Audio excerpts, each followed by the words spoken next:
Salut jeune pousse, c'est Tom le jardinier. Mobilise toute la famille pour faire pousser une jolie plante verte à partir d'un noyau d'avocat prélevé sur un fruit. Tu peux l'avoir dégusté pendant les fêtes par exemple. C'est aussi l'occasion de montrer le processus de germination aux plus jeunes.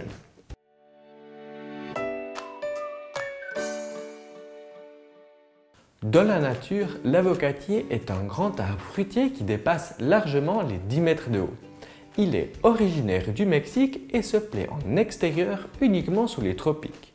Sous nos latitudes, c'est à l'intérieur et en pot qu'il doit être cultivé. Il devient alors une élégante plante verte qui ressemble à un arbre miniature. Il est le cousin du laurier sauce. Étonnant, non? Ses feuilles ont un peu la même forme allongée, mais elles sont moins coriaces. Il aime la lumière, même le soleil direct. Sors-le en plein air entre mai et septembre, il sera ainsi plus vigoureux. Mais n'espère pas trop récolter des fruits en le cultivant en pot.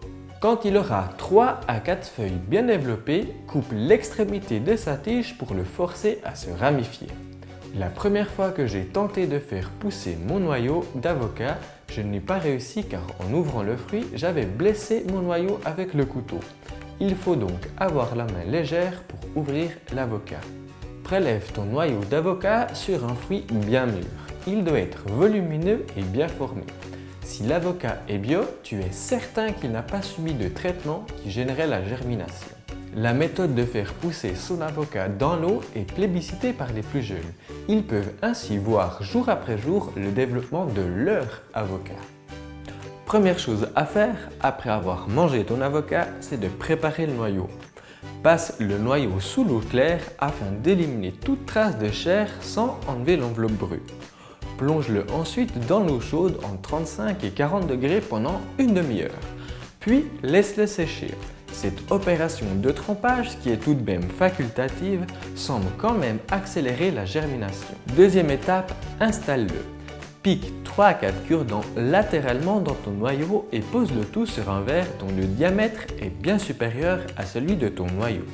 La partie pointue vers le haut. Remplis le verre d'eau à température ambiante jusqu'à la base arrondie, elle doit être immergée. N'enfonce pas les cure-dents trop profondément dans le noyau et évite d'en mettre un au niveau de la fente que l'on devine sous la pellicule brune. Une petite astuce, rajoute de l'eau régulièrement pour maintenir le niveau et change-la si elle se trouble. Utilise de l'eau à température ambiante, c'est mieux pour les racines. Au bout de quelques semaines, il faut être un petit peu patient, le noyau s'ouvre en deux et les racines se développent vers le bas. Tu pourras ainsi montrer aux enfants le développement d'une plante verte. Montre-leur que les racines se développent vers le bas et la tige vers le haut. Tout cela est déjà programmé à l'intérieur du noyau. Quand les racines ont 2 à 3 cm de long, rempote ton noyau dans un pot assez profond. Remplis-le d'un bon terreau pour plantes d'intérieur.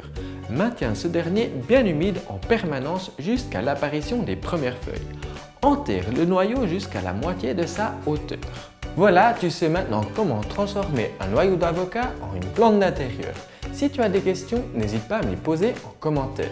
Dernière astuce pour toi qui as regardé ma vidéo jusqu'à la fin, tu peux accélérer légèrement la germination de ton avocat. Dépose ton verre sur le rebord d'une fenêtre ayant un radiateur. L'avocat aura de la lumière et de la chaleur, mais il demande d'être surveillé quotidiennement pour remplir l'eau dans le verre. Si tu as aimé ma vidéo, mets un pouce vert. Pour être informé de ma prochaine vidéo, abonne-toi à ma chaîne et active la petite cloche. Alors bon jardinage, à la semaine prochaine, ciao jeune pousse.